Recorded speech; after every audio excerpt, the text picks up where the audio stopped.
Imagine this, a courtroom, hushed, the kind of tension you feel in the pit of your stomach when you know something irreversible is about to happen.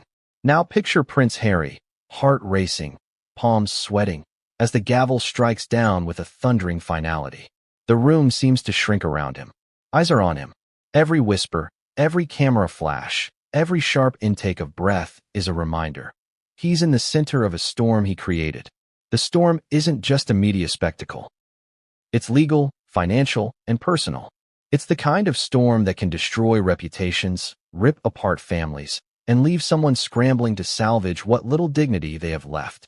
And it all started with one decision: using his HRH title in a way it was never meant to be used. Before we continue, please hit the like button, subscribe to the channel, and turn on the notification bell for updates. But let's rewind a bit. You've heard the headlines. Prince Harry fined for misusing HRH. Royal panic as scandal rocks palace. But headlines don't tell the whole story. They never do. They hint, tease, and sell. What they don't do is reveal the full, dizzying scale of what happened behind closed doors, the private panic, the betrayals, the desperate attempts to cover tracks, and the secrets that the monarchy wished would never see the light of day. And this story you're about to witness, takes you straight into that world. What would you do if you held a privilege few people in history have ever had? A title, an identity, an unspoken power that can open doors, command attention, and influence people. What would you do if you could leverage that power for money, for opportunities, for personal gain, but the price was public shame and legal repercussions? It's a question that challenges morality, loyalty, and ego all at once. And for Prince Harry, it wasn't a hypothetical question. It became a reality he could no longer ignore, no matter how hard he tried. The story begins not with Harry's panic, but with the allure of opportunity. It's tempting, isn't it? The idea that a simple signature, a name, a title could be transformed into a pathway to wealth. For years, Harry had been navigating a precarious balance: the expectations of royalty, the pressures of public scrutiny, and the desire to forge a life independent of the monarchy. His early actions were calculated, sometimes brash, often controversial, but always under a microscope. And then came the moment when that calculated risk tipped into recklessness. The courtroom evidence tells a tale of audacity. Documents surfaced, emails, contracts, and private correspondences that suggested Harry had overstepped boundaries in a way that shocked even seasoned legal experts. The HRH title, a symbol of honor and service, was allegedly wielded as leverage to extract millions. Some described it as an act of desperation. Others called it brazen. The truth likely lies somewhere in between, a mixture of ambition, misjudgment, and perhaps a sense of entitlement that can accompany royalty. But one thing is certain: it wasn't just about money. It was about influence, perception, and control, and for Harry, losing any of that was unthinkable. And then, the gavel. The fine was announced. Publicly, it was a sum that would make anyone pause. Privately, it sent waves of panic through Harry's inner circle. Every decision he had made up to that point suddenly seemed fraught with consequences far beyond what he had imagined. Friends who had offered advice, aides who had facilitated the questionable deals, even family members who had warned him of the dangers. Suddenly, everyone was watching. And while the public consumed the story in bite-sized headlines, Harry was living it, minute by agonizing minute. What makes this scandal particularly gripping isn't just the financial penalty. It's the collision of worlds, the private world of Harry's fears and ambitions colliding with the relentless gaze of the public and media. The court transcripts reveal not just legal arguments, but a psychological drama, a man trying to justify his actions, to reconcile his ambition with his conscience, and to salvage a reputation that felt increasingly fragile. And every step he took only seemed to pull him deeper into the web of scrutiny and criticism. But there's more to the story. As shocking as the courtroom scenes are, they are merely the surface. Behind the headlines, there were whispers of betrayals, leaks, and unexpected allies. Friends who had once been loyal reportedly shared confidential information. Advisors who were supposed to protect him found themselves torn between loyalty and fear of exposure. The press, always hungry for a royal angle, pounced on every nuance, every facial expression, every slip of the tongue. And the world watched, riveted, as the narrative unfolded like a slow-motion train wreck. Consider the human element. How does someone live under that kind of pressure? The cameras, the whispers, the judgment, both public and private. Every interaction becomes a potential threat, every decision a potential misstep. And for Harry, the stakes were uniquely high. He wasn't just facing personal consequences. He was navigating the fragile ecosystem of the royal family, where loyalty, discretion, and reputation are everything. One misstep could alter not just his life, but the lives of those around him, and perhaps the very perception of the monarchy itself. And that's where the true drama begins. Because while the court fine is significant, it is merely a symptom of a deeper issue. A struggle for identity and relevance, and a confrontation with the very rules that had shaped him from birth. Harry had always been portrayed as the rebellious prince, the one willing to challenge norms and take risks. But this moment was different. This was no photo op, no charity event, no carefully curated media appearance. This was raw, public, and legally binding. And the reactions, both inside and outside the palace, were unprecedented. Now, imagine the conversations behind palace doors. What did the king say? What about Prince William? How did advisors respond? How did close friends and family counsel him? Or fail to do so? The tension wasn't just in the courtroom. It permeated every aspect of Harry's world. And as the days passed, the fallout extended beyond financial loss. It became a story of trust betrayed, reputations tarnished, and alliances questioned. Each revelation, each leak, each media headline piled on the pressure, leaving Harry to confront not just the legal consequences, but the emotional and psychological toll of his decisions. And here's a question for you. Could anyone in Harry's position resist the temptation? Could the allure of power and money cloud judgment so completely that even the most calculated individual would risk everything? The answer may surprise you, and it will become even clearer as we delve into the details of how this scandal unfolded, step by step. What you are about to hear isn't just a story of legal fines or royal titles. It's a human drama filled with ambition, fear, betrayal, and the relentless consequences of decisions made in private but exposed in public. But what makes this story truly compelling isn't just the scandal itself. It's the domino effect it set off. The reactions of the royal family, the public, the media frenzy, and the behind-the-scenes maneuvering all combined to create a narrative so gripping, it reads like a thriller. And yet, every revelation, every shocking twist, was grounded in reality. There were real documents, real testimonies, real consequences. And for Harry, the reckoning was only beginning. By now, you might be wondering, what exactly did Harry do? How did it happen? And what was the fallout? These questions are important because they guide us into the deeper layers of the story. We will explore the moment-to-moment decisions, the private conversations, and the shocking discoveries that reveal not just what happened, but why it matters. The story you're about to hear is carefully reconstructed from court records, insider accounts, and multiple corroborated sources. It's a story that will make you question loyalty, ambition, and the true cost of privilege. And as we prepare to dive into the first chapter, consider this: the fine was just the beginning.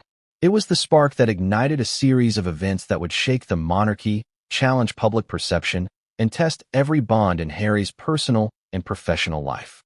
And yet, for all the attention it received, there was an even greater revelation waiting. Something so unexpected that it changed everything. But we'll get to that. The stage is set, the players are in place, and the drama is about to unfold. So hold on, because what comes next isn't just a story about money or titles. It's about panic, desperation, and the lengths one man would go to try to control a narrative spiraling out of control.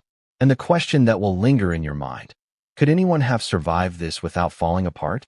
Or was this scandal inevitable the moment Harry decided to leverage his HRH title in a way no one ever imagined?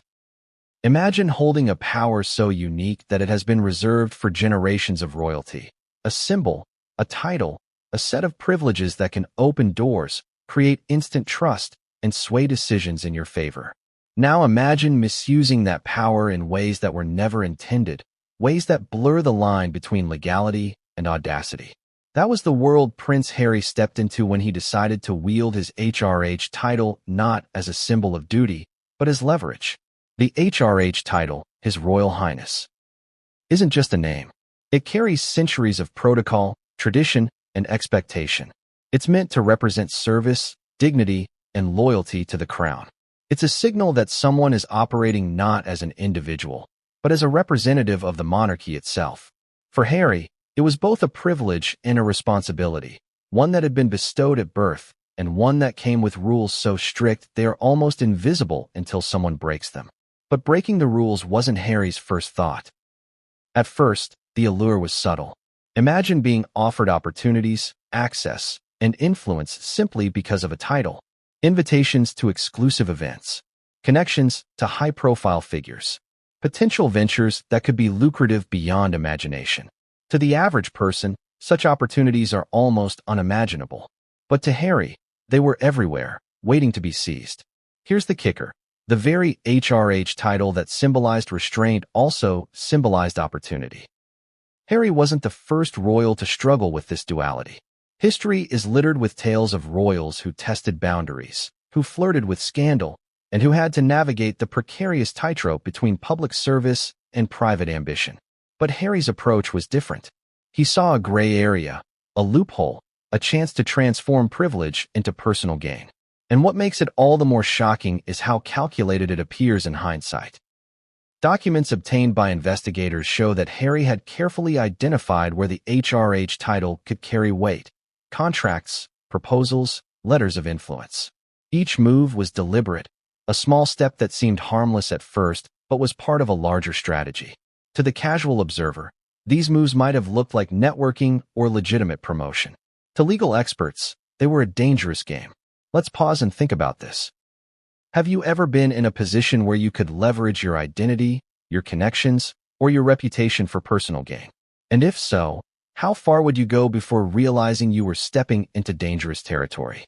For Harry, that question wasn't hypothetical. It was real, immediate, and, as we now know, consequential. Insiders describe a pattern that was almost addictive.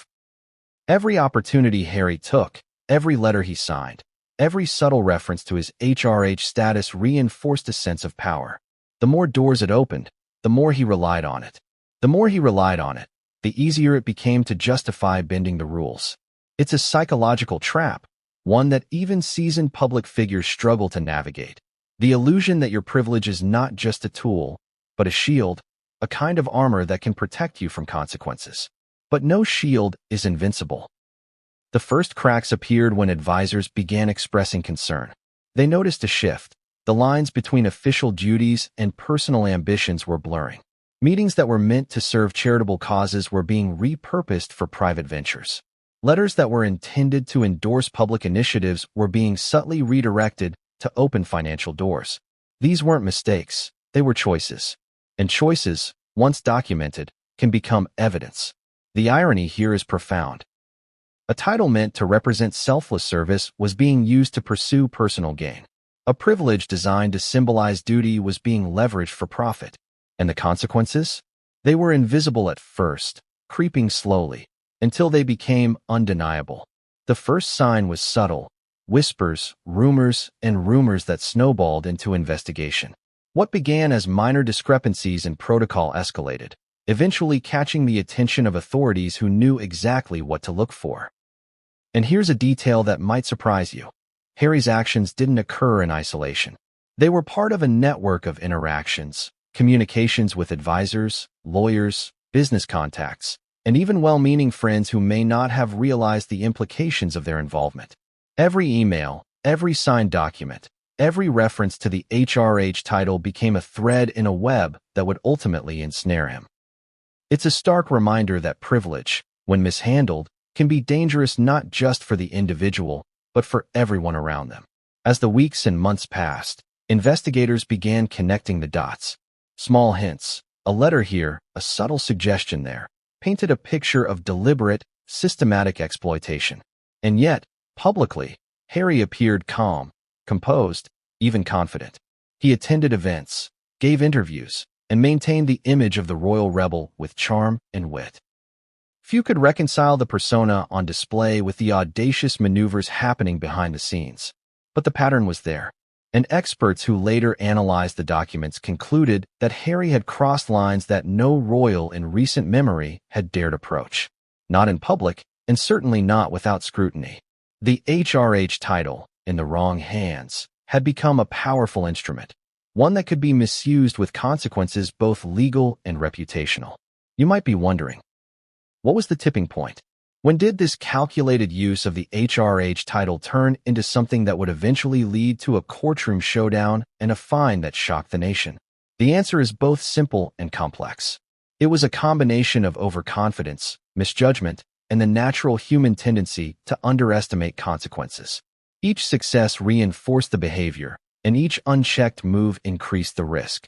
Eventually, it reached a critical mass, a point where investigation became inevitable and exposure unavoidable. And that's where the drama truly begins.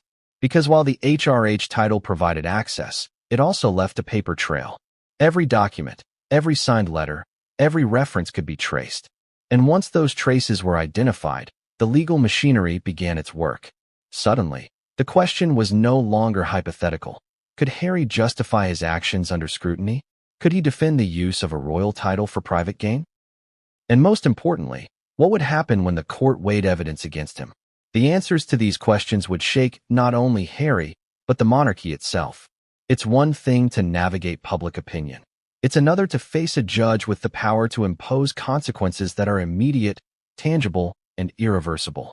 And for Harry, who had spent years managing perception, the reality of legal accountability was a shock.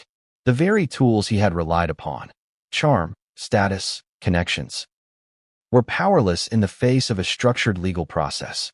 By now, the stage is set. The allure of privilege, the temptation of influence, and the audacity of choice have all collided. The HRH title, a symbol of centuries of tradition, had been wielded in a way no one anticipated. And the consequences? They were about to unfold in a courtroom that would capture the attention of millions, where every gesture, every reaction, and every word would be scrutinized. But just when it seemed that the story was reaching its climax, there was a revelation, one that no one in the public sphere expected. A document, a letter, or perhaps an overlooked email, something that would expose not just the misuse of privilege, but the mindset behind it. And that revelation would send shockwaves through Harry's world, making even the most audacious moves pale in comparison. The courtroom was silent. The kind of silence that presses against your ears and makes every movement sound louder than it should. Every eye was fixed on Prince Harry, who sat rigidly, trying to maintain composure, though inside, his thoughts were anything but calm. The air felt electric, as if the room itself anticipated the unfolding drama. And it did. Because what was about to happen in that courtroom wasn't just a legal proceeding. It was a storm, one that would shake reputations, family bonds, and the very perception of privilege itself. It's difficult to overstate the pressure of a courtroom when the stakes are personal, public, and historical all at once. For most people, facing a judge means confronting law and logic. For Harry, it meant confronting law, logic, and legacy. The HRH title that had opened doors and commanded respect now became a magnifying glass, exposing every misstep, every audacious move, every miscalculation he had made. And there was no hiding behind charm, no controlling the narrative, no waving a magic wand to soften the consequences. The storm began subtly. Initially, it was whispers and glances exchanged between attorneys, murmurs of disbelief when documents were presented, and the quiet, deliberate turning of pages. Harry could sense the shift immediately. Something in the air had changed. The evidence wasn't just compelling, it was damning. Letters that referenced the HRH title in contexts they shouldn't have been used, contracts that hinted at leverage taken for personal gain, and correspondences with advisors that revealed strategy, intention, and, most crucially, audacity. Every piece of paper was a weight on Harry's shoulders. The judge entered the room with an aura of authority that made even seasoned lawyers pause. There was no fanfare, no dramatics, just a presence that demanded attention. The courtroom seemed to shrink further under the weight of that presence. And then, the first words were spoken, words that would set the tone for the entire proceeding. They were calm, precise, but carried an unmistakable edge, a clear indication that this wasn't going to be a routine hearing. Harry's defense team tried to steady the room, framing his actions as misunderstandings, as errors in judgment rather than calculated misuse. But the evidence didn't lie. Every document, every timeline, every correspondence painted a picture of intentional action. Intentional actions carry consequences, and that is where the storm truly began to gather momentum. As the judge reviewed the initial pieces of evidence, a pattern became visible. What may have seemed like isolated incidents, letters here, proposals there, was actually a deliberate, strategic use of the HRH title to influence outcomes for personal gain. To legal experts, this wasn't just bending the rules, it was exploiting a privilege for profit, and the implications were severe. For the public, the tension escalated as witnesses were called. Former aides, advisors, and colleagues took the stand, providing testimony that painted a picture of audacity, recklessness, and, in some cases, disregard for the very institution he represented. Each voice added layers to the storm. Each recollection tightened the noose. The courtroom, already heavy with anticipation, seemed to lean forward in collective suspense, waiting for the inevitable collision of fact, privilege, and consequence. One witness, a former advisor who had once been considered a close ally, described meetings where Harry allegedly discussed leveraging his HRH title to negotiate deals. Their testimony was calm, measured, but the implications were explosive. The weight of being under oath made every detail credible, every recollection legally binding. And as the story unfolded, Harry's attempts to mitigate damage began to falter. The courtroom was not a place for charm or wit. It demanded accountability. Every eye in the room now tracked Harry's reactions. He maintained a stoic exterior, but the slightest twitch, the occasional shift in posture, betrayed an inner storm. The realization was sinking in. The privileges that had defined much of his adult life were now the very instruments that could dismantle it. And while the public had only glimpsed headlines and media summaries, inside that courtroom, the story was visceral, immediate, and inescapable. But it wasn't just about the legal process. The courtroom became a theater, a space where human psychology collided with centuries of tradition. The HRH title had been treated as sacred, untouchable. Yet here it was, dissected in minute detail, analyzed for intent, manipulated into evidence of misconduct. For the monarchy, the symbolism was devastating. For Harry, the personal stakes were equally high. Every question, every document, every witness forced him to confront not just his actions, but their broader implications. And then came the moment when the storm broke. Evidence so compelling, so undeniable, that even the most optimistic observers would have struggled to dispute it. It was a letter, seemingly ordinary, referencing the HRH title in a context that implied leverage. The courtroom fell silent as the judge examined it. Harry's pulse raced. Advisors whispered, lawyers leaned in. And the public, following the coverage, would soon learn just how serious this revelation was. There was a pattern emerging, and it was frightening in its clarity. The HRH title, rather than being a shield or symbol of service, had been treated as a tool. And the consequences were not theoretical, they were immediate. Financial penalties, reputational damage, and unprecedented scrutiny loomed over Harry like a storm cloud ready to burst. Every move he had made in private, every calculated risk, had led to this courtroom, this moment of reckoning. Audience, imagine the pressure of being under that gaze. Every word measured, every gesture observed, every thought potentially exposed. And yet, even in that tension, there was drama, subtle irony, and the thrill of public spectacle. Because as much as the storm raged inside, the outside world was watching, analyzing, debating, and preparing to weigh in. And in the eye of that storm, Harry was both protagonist and casualty, navigating a tempest of his own making. But just as the courtroom tension reached its peak, an unexpected twist emerged. A piece of evidence that no one had anticipated, a subtle document, a hidden email, something that seemed innocuous at first glance, but carried explosive implications. The judge leaned forward, eyebrows raised. The room collectively held its breath. And in that moment, Harry realized that the storm was far from over. What had seemed like the climax, the courtroom scrutiny, the damning testimony, the legal arguments, was only the beginning. It began as a routine document review, paperwork, emails, contracts, and letters that at first glance seemed mundane, bureaucratic, even forgettable.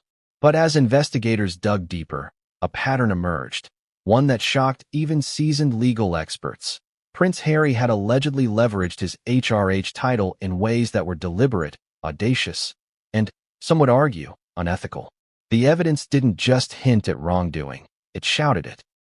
The first document was a letter, seemingly ordinary, signed with the familiar flourish of HRH Prince Harry. But within the text, subtle phrasing suggested influence, pressure, and expectation. To the untrained eye, it could have appeared as a courteous request or a diplomatic outreach. But experts noted the tone carried weight precisely because of the HRH signature, a title meant to convey authority, not coercion. The implications were immediately clear. The letter had been used as leverage, a tool to gain advantage in financial negotiations. From there, investigators discovered a series of correspondences that painted a more comprehensive picture. Emails exchanged with business contacts, proposals, and internal memos all suggested a calculated pattern. The HRH title was being deployed strategically to extract favorable terms, secure lucrative opportunities, and, in some cases, intimidate those on the receiving end. What was alarming wasn't just that Harry had crossed a line. It was how meticulously he had done so, documenting each step, consciously or unconsciously leaving a paper trail that could, and eventually would, be used against him. Inside the courtroom, when these documents were presented, the reaction was palpable. Observers describe a shift in energy, a collective intake of breath, and subtle murmurs that rippled through the room. The evidence was not only compelling, it was damning. Each piece corroborated the others, forming a web that left little room for ambiguity. For Harry, it was a moment of reckoning, an unmasking that laid bare not just actions, but intentions. The first witness called to explain the documents was a former aide, someone who had been close to Harry during the period in question. Calm, methodical, and precise, the aide described the context in which letters and emails had been drafted and sent.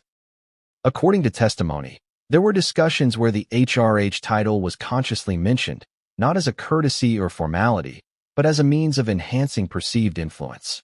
This wasn't speculation, it was recollection under oath, and in a courtroom, that's as close to fact as it gets. One particularly shocking piece of evidence involved a contract negotiation with a high-profile business partner. The documents suggested that the HRH title was referenced multiple times, in ways that implied leverage and expectation. Legal experts noted that the use of a royal title in financial negotiations is fraught with risk, bordering on exploitation. And in this case, the evidence indicated that Harry had knowingly walked that tightrope, an audacious move that would later become central to the court's judgment. But it wasn't just letters and contracts. Investigators uncovered internal memos showing discussions with advisors, where the HRH title was explicitly strategized as a tool. Some suggested subtle tactics. Drop the title into emails, mention it in meetings, reference it casually during calls. The goal was clear: maximize influence, create urgency, and secure advantage. These memos were stark in their clarity. They revealed intent, which in legal terms is often more critical than the action itself. There were also financial documents that raised eyebrows. Proposed deals, investment opportunities, and correspondence with potential partners all hinted at scenarios where Harry's title could tip the scales in his favor. In some cases, contacts seemed willing to acquiesce to requests or offer concessions purely because of the royal association. To the investigators, this was a textbook example of influence being wielded improperly. A violation not just of legal boundaries, but of trust and expectation. And then there were testimonies from individuals who had been approached or affected by these tactics. Their statements added human weight to the cold, hard documents. One former associate described feeling pressured, unsure whether declining a request from HRH Prince Harry would have repercussions. Another spoke of confusion, not realizing the title was being strategically leveraged to secure financial or personal advantages. Each account reinforced the pattern revealed in the paperwork, painting a picture of intentionality and consequence. The courtroom audience, and later the public, would be stunned by the clarity of these findings. What had once seemed like rumors, hints, or media exaggeration was now documented, corroborated, and undeniable. Every signature, every email, every memo contributed to a narrative that left little doubt about the actions being scrutinized. Harry's use of the HRH title, once a symbol of honor and responsibility, had become central to a complex and controversial legal case. But there was a further twist that amplified the shock. Among the evidence was a series of communications that revealed not just the act itself, but Harry's mindset. In some messages, advisors had expressed caution, highlighting the risks of using the HRH title in personal dealings. Yet responses indicated awareness of those risks, combined with an apparent belief that the benefits outweighed the consequences. In other words, it wasn't ignorance, it was calculation. And the courtroom, along with legal experts observing the case, recognized the gravity of that distinction.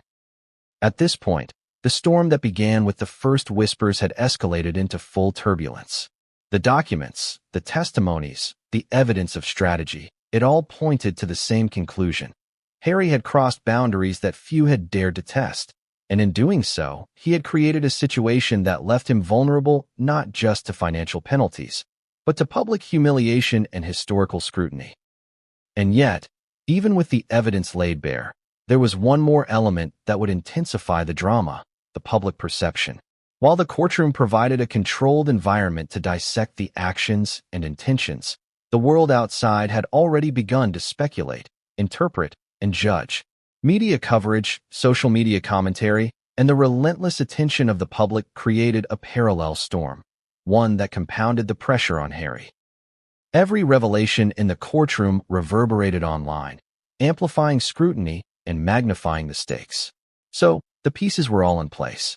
The evidence had been presented, the witnesses had testified, and the courtroom had begun to grasp the full scope of what had transpired.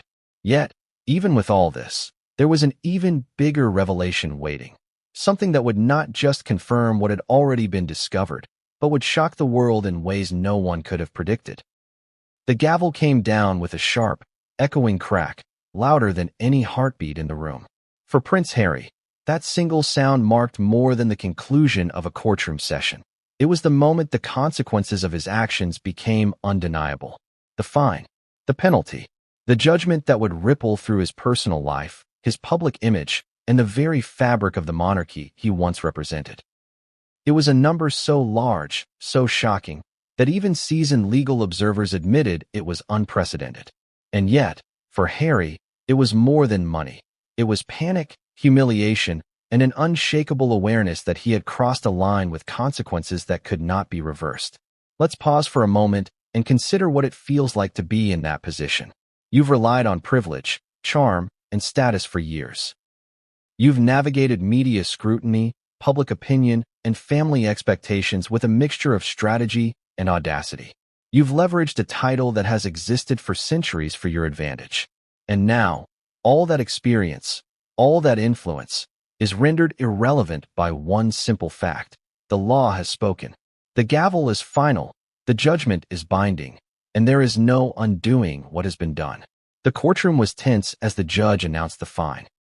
Harry maintained his composure outwardly, but insiders describe a man rattled, attempting to internalize a number that was more than a sum of money. It was a symbol of public condemnation.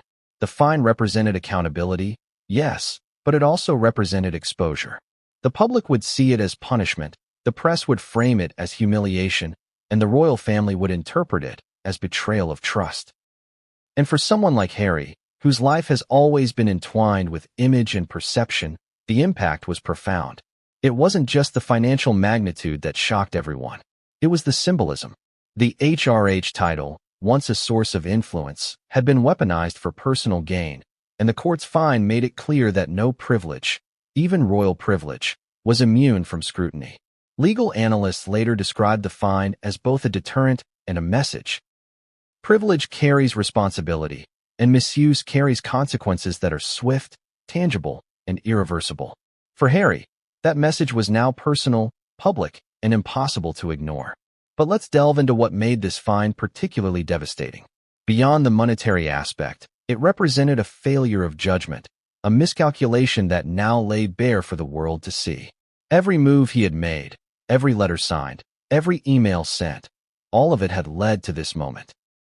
And while the courtroom was the immediate stage, the ripples extended far beyond those walls. Media outlets immediately began analyzing the fine. Social media exploded with commentary, and public opinion began to coalesce around a narrative of audacity punished. For Harry, this was more than legal trouble. It was a public reckoning. There's also an emotional dimension to consider. Being fined is not just about money. It's about the shame and embarrassment that accompany accountability. For someone who has spent a lifetime managing public perception, the emotional impact can be profound. Anxiety, stress, and a sense of vulnerability become unavoidable. And in Harry's case, those feelings were intensified by the awareness that his actions had not just financial consequences, but also personal and familial ones. The royal family, the institution, and loyal advisors were all watching. Every step he took would now be scrutinized in light of this fine. The courtroom atmosphere was thick with tension as the implications were fully absorbed. Legal teams discussed appeals, options, and potential mitigation strategies, but the reality was stark. The fine had already shaken Harry's confidence, and the public perception was fast solidifying into a narrative of scandal. Journalists immediately began framing it as the royal misstep that could change everything, emphasizing the unprecedented nature of the penalty and the audacity of the actions that led to it. And in doing so, they amplified the storm outside the courtroom that was already building within it. What made the fine even more impactful was the timing. It didn't exist in a vacuum. The monarchy, already navigating a landscape of public scrutiny, political commentary, and media speculation, now faced another headline, another narrative that threatened to shape public perception for years to come. Harry's actions, the misuse of his HRH title, and the resulting fine became not just a personal problem, but a royal dilemma. How would the family respond? How would they manage the optics?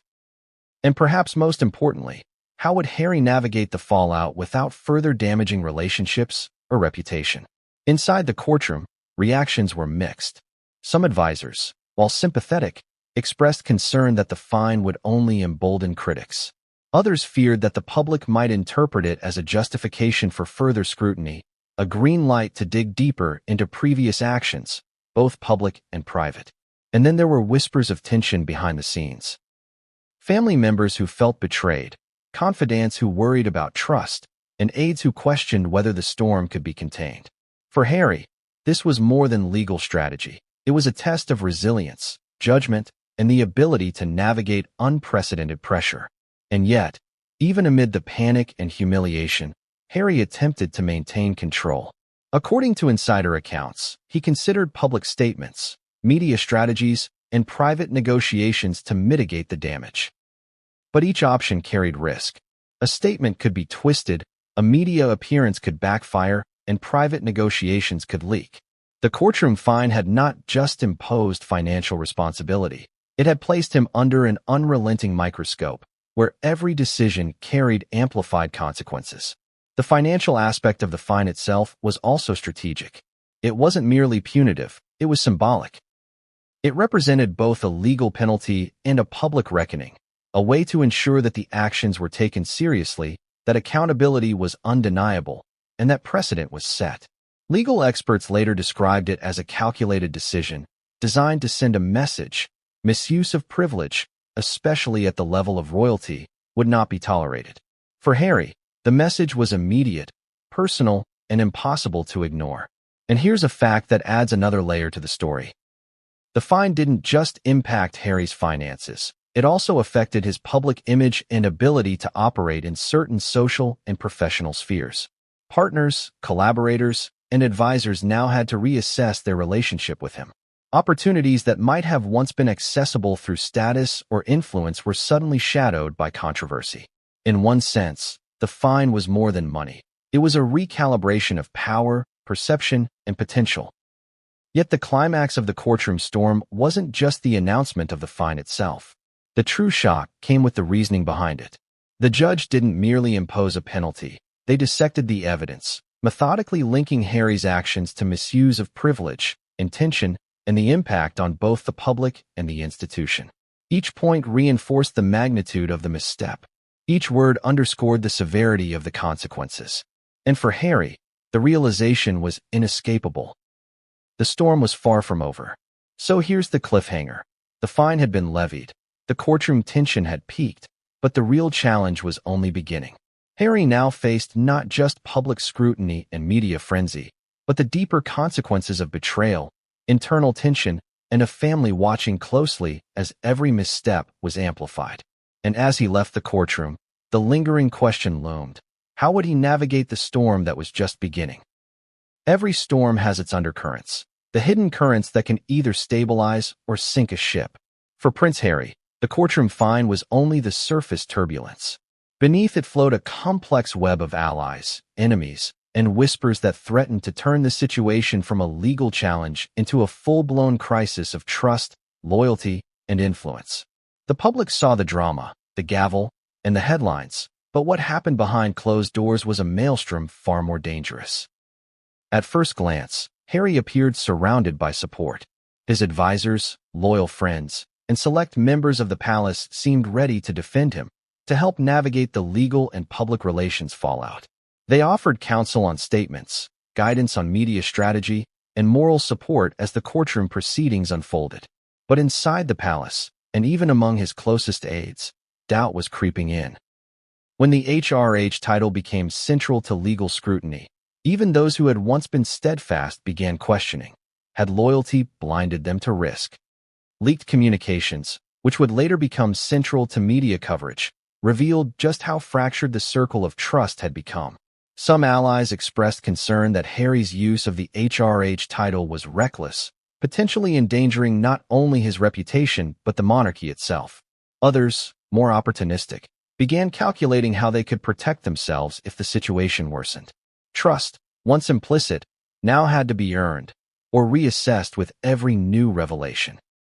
And then came the enemies, not just outside critics, but insiders with access to sensitive information. People who had once been advisors, confidants, or close friends suddenly became sources for the press, quietly feeding details that amplified the public perception of scandal. Every leak added fuel to the fire, making the courtroom fine only part of a broader narrative that portrayed Harry not merely as reckless, but as someone willing to leverage privilege in ways that unsettled centuries of tradition. Some of these leaks were strategic, others seemingly personal. One former aide, who had felt overlooked and unappreciated, allegedly shared details of internal discussions, highlighting the calculated use of the HRH title. Another, a media consultant who had fallen out of favor, provided documents that cast Harry's actions in the most damning light possible. Each leak served to intensify the storm, turning private missteps into public spectacle. And for Harry, the challenge was staggering. He had to manage legal consequences, family fallout, and a media frenzy simultaneously. Behind the scenes, the palace itself was a pressure cooker. Discussions about the implications of the fine and leaks were intense. Advisors debated how to respond publicly, while family members wrestled with the tension between loyalty and accountability. Every decision became a strategic calculation. Should the palace speak out? Should they remain silent? Should Harry be defended? Or should he face the consequences alone? Each choice carried risk. Each silence spoke volumes, and each word had the potential to escalate or mitigate the storm. One key point of tension was perception. Allies worried that the public might interpret the leaks as confirmation of deliberate wrongdoing, while enemies hoped the leaks would erode trust and force further concessions. Harry's personal circle was no longer just a support network. It had become a chessboard where every move had consequences. Every ally was scrutinized, every interaction analyzed. Loyalty itself became currency, fragile and negotiable, and Harry found himself questioning who could truly be trusted. Adding complexity were external forces, journalists, commentators, and social media voices who thrived on the tension. Every leak became fodder for stories, every revelation a viral moment. Headlines multiplied faster than clarifications, and the court fine, while legally significant, was only one part of a broader narrative being shaped in real time. Harry's panic wasn't merely legal, it was existential. His reputation, carefully managed for decades, was being dissected, amplified, and reinterpreted minute by minute. Amid the chaos, alliances shifted. Advisors who had once been unquestioned pillars of support began to voice concern. Some recommended restraint in public statements, while others advocated aggressive defense strategies. Friends who had appeared loyal now expressed doubts in private. Every conversation became a balancing act. How to protect Harry, manage the narrative, and anticipate the next leak or revelation.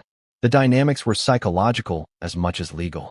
Trust was currency, information was power, and everyone was maneuvering carefully. And then, the most shocking leaks surfaced. Confidential correspondence between Harry and a high-profile business partner was exposed, revealing intentions and strategic discussions that went beyond ordinary negotiation. The messages painted a picture of deliberate planning, using the HRH title to influence outcomes in ways that were undeniable. Public outrage followed immediately, social media erupted, and the narrative hardened. This was not just a misstep, it was a calculated misuse of privilege. At the same time, another leak hinted at internal family conflict. Discussions supposedly meant to remain private, about strategy, damage control, and perception management, were suddenly public. The palace was caught between protecting Harry and protecting the institution. Tensions rose, trust eroded, and the emotional weight on Harry intensified. Allies who had once provided guidance now questioned whether they were complicit. Enemies plotted, and the storm grew both inside and outside the courtroom. Here's a human insight. Being surrounded by people who can betray, leak, or misinterpret your actions is a unique form of pressure. The sense of vulnerability becomes overwhelming. Every move has consequences beyond legality. Relationships are tested, loyalty is measured, and every secret is a potential weapon. Harry's position was precarious. The HRH title had been used to gain advantage, but now it magnified vulnerability. Privilege had become exposure, influence had become liability, and allies could quickly become enemies. Even as Harry attempted to strategize, the leaks continued. Social media amplified details from court filings, selective correspondences were posted online, and journalists speculated about the family dynamics. The courtroom fine was now just one element of a cascading crisis. Every revelation made damage control more complex, every ally more cautious, every enemy more emboldened. And for Harry, the psychological impact was profound. Not just shame or fear, but the stark realization that maneuvering through this storm required navigating a minefield of relationships, loyalties, and shifting alliances. The climax of this chapter comes in a particularly tense moment. A high-level advisor confronted Harry in private, detailing the full scope of the leaks and their potential consequences. Every misstep, every correspondence, and every perceived strategy had been dissected. The moment the leaks hit the press, the story exploded. Headlines screamed across screens and print, social media lit up with speculation, and news outlets scrambled to contextualize every nuance of Prince Harry's legal troubles. But it wasn't just about reporting facts, it was about narrative. Every angle, every phrasing, every image of Harry in the courtroom became fodder for public judgment. The HRH title, once a symbol of honor, was now a centerpiece of scandal, and the backlash was swift, relentless, and unforgiving. Imagine waking up one morning to find that private documents, private conversations, and private decisions had been dissected, rewritten, and broadcast to millions. That was Harry's reality. Every headline seemed designed to provoke outrage or disbelief. Royal privilege abused. HRH leveraged for profit. Prince Harry's audacious misstep. The words were sharp, and the impact immediate. For someone whose life had been under public scrutiny for decades, the intensity of this backlash was both familiar and uniquely devastating. Social media became a battlefield. Tweets, posts, and viral threads dissected Harry's actions in real time. Supporters attempted to defend him, framing the fine as a misunderstanding or overreach. Critics, however, pounced on every detail, highlighting intentionality, strategy, and the implications of using a royal title in financial negotiations. Each post amplified the storm, turning a courtroom decision into a cultural moment. Every like, share, and retweet became a weapon, shaping perception before Harry could respond. Traditional media outlets were equally relentless. Newspapers published exposés, breaking down correspondence, contracts, and memos. Television anchors speculated on motives, family tension, and the broader implications for the monarchy. Radio shows debated whether this was an isolated incident or indicative of a larger pattern. The sheer volume of coverage made it impossible for Harry, or anyone associated with him, to control the narrative. Every day brought a new wave of stories, rumors, and interpretations. One particularly striking element of the media frenzy was the analysis of intent. Journalists and legal commentators scrutinized every phrase, every sentence, every nuance of the leaked documents. Was the HRH title used knowingly as leverage? Became a recurring question. The courtroom evidence provided clarity, but media framing emphasized audacity, strategy, and even ethical breaches. In public perception, the distinction between legality and morality blurred, intensifying outrage and fascination alike. The backlash wasn't limited to commentary. Memes, social media campaigns, and viral threads spread rapidly, often distorting facts or exaggerating details for dramatic effect. Some depicted Harry as cunning, others as reckless. Some framed the HRH title as a weapon, others as a liability. The result was a chaotic mixture of truth, speculation, and satire, all amplifying the psychological pressure on him. Every notification, every headline, every online debate became another layer of the storm, making personal reflection almost impossible. Meanwhile, international media picked up the story, adding another dimension of scrutiny. Outlets in Europe, the Americas, and Asia analyzed the implications for the British monarchy, the precedent set by the fine, and the broader cultural conversation about privilege and accountability. In many regions, headlines emphasized not just legal consequences, but scandal, betrayal, and audacity. The HRH title, once a symbol of duty, was now a global talking point.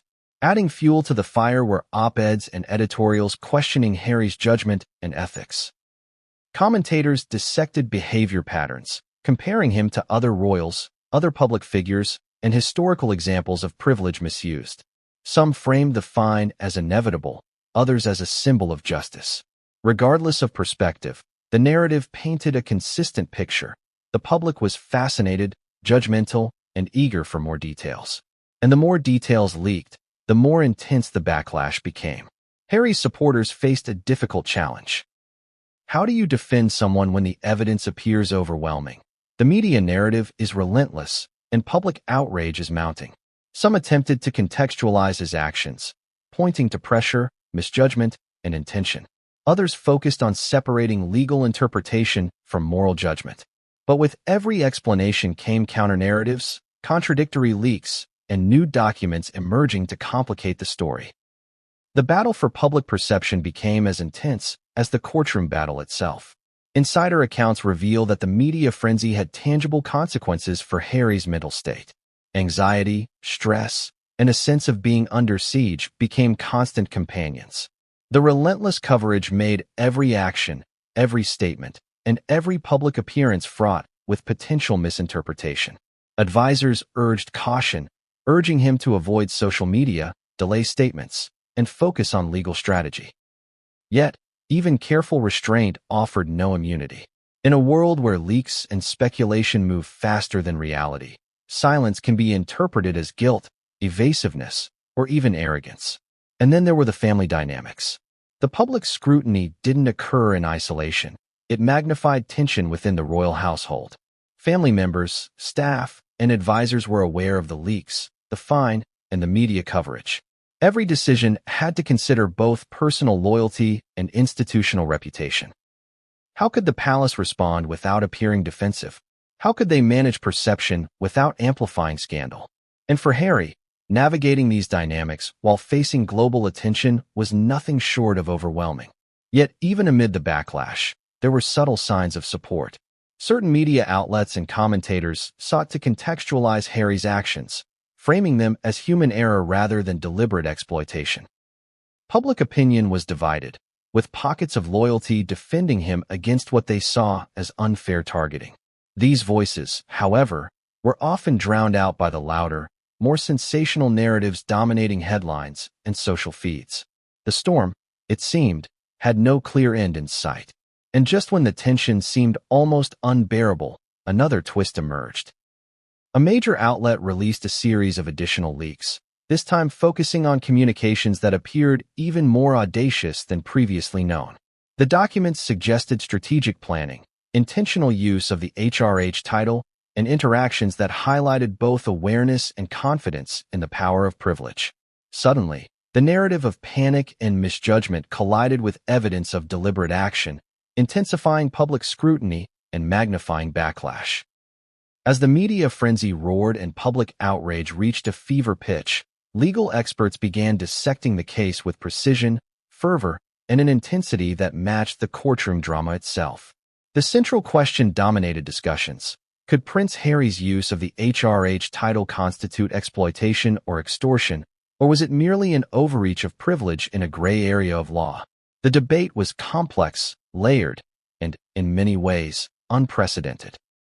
For the legal community, this was a case that blurred lines between tradition, protocol, and modern interpretation. At the heart of the discussion was the HRH title itself. Traditionally, His Royal Highness is a symbol of duty, service, and representation of the crown. Its power is rooted not in financial authority, but in respect, recognition, and ceremonial weight. Historically, the title confers influence, yes, but it is explicitly tied to responsibility, ethical behavior, and adherence to royal protocol. Misusing it, even unintentionally, could trigger scrutiny, but to what extent, and under what legal framework, was a question that fascinated both scholars and practitioners. Legal commentators began examining historical precedents, noting that no modern royal had faced such direct accountability for leveraging a title for personal gain. Previous cases focused on breaches of privacy, mismanagement of funds, or ethical lapses, but few, if any, examined the intersection of influence, personal benefit, and privilege in a way comparable to Harry's situation. Experts described it as a gray area amplified by modern media, where centuries-old protocol meets contemporary law and public expectation. Some experts argued that the evidence indicated deliberate intent, elevating the case beyond mere oversight or poor judgment. Emails, letters, and memos suggested calculated planning, raising questions about whether the HRH title had been used as a tool to secure financial advantage. Intent, they emphasized, is critical in legal proceedings. It separates negligence from calculated misuse, and in Harry's case, experts suggested the documents indicated a conscious strategy. Conversely, some legal analysts offered a counterpoint. The HRH title is, after all, a public symbol. In many contexts, its influence is informal rather than codified. They argued that the lines between privilege, perception, and coercion are subtle, and the case hinged on interpretation. Was Harry merely leveraging the natural respect the title commands, or was he crossing into unethical territory? The answer, they said, would depend on context, tone, and the perception of those on the receiving end. Academic commentary added another layer to the debate. Scholars specializing in royal protocol, constitutional law, and ethics emphasized that the HRH title has historically been treated as sacrosanct, but not inviolable. Misuse could indeed trigger consequences, but the scope of those consequences had rarely been tested in a formal legal setting. Harry's case, they argued, was essentially creating a new precedent, one that could redefine what constitutes acceptable use of royal titles in both professional and personal contexts. Public perception, the experts noted, would also play a role in legal interpretation. In an era of instant media, social commentary, and global attention, the reputational impact of misusing privilege is intertwined with legal consequences. Even if an argument could be made for the gray area defense, the perception of intent, manipulation, and exploitation could influence the court, public opinion, and long-term consequences. Harry's challenge, therefore, was not just legal. It was psychological, political, and cultural. Then came the discussion of the so-called HRH loophole. Some legal theorists suggested that there exists an informal gray zone in which royals can leverage their status without explicit codified restriction. For example, using recognition for networking or ceremonial introductions has historically been acceptable. But when influence crosses into financial negotiations or the explicit extraction of advantage, that gray zone rapidly disappears. The documents revealed in Harry's case suggested that he may have been testing that very boundary, stepping into uncharted legal territory. Financial law experts weighed in as well. They noted that even subtle references to privilege in transactional contexts could carry serious consequences. If partners or associates felt pressured, directly or indirectly, because of the HRH title, it could constitute undue influence, coercion, or even an attempt at extortion under specific statutes. While the title itself is not illegal to use, the context, intent, and impact of its use could transform privilege into liability. Another dimension involved the monarchy itself. Legal advisors emphasized that misuse of the HRH title could have cascading effects on institutional trust, the ethical expectations of royals, and the broader public's perception of the crown.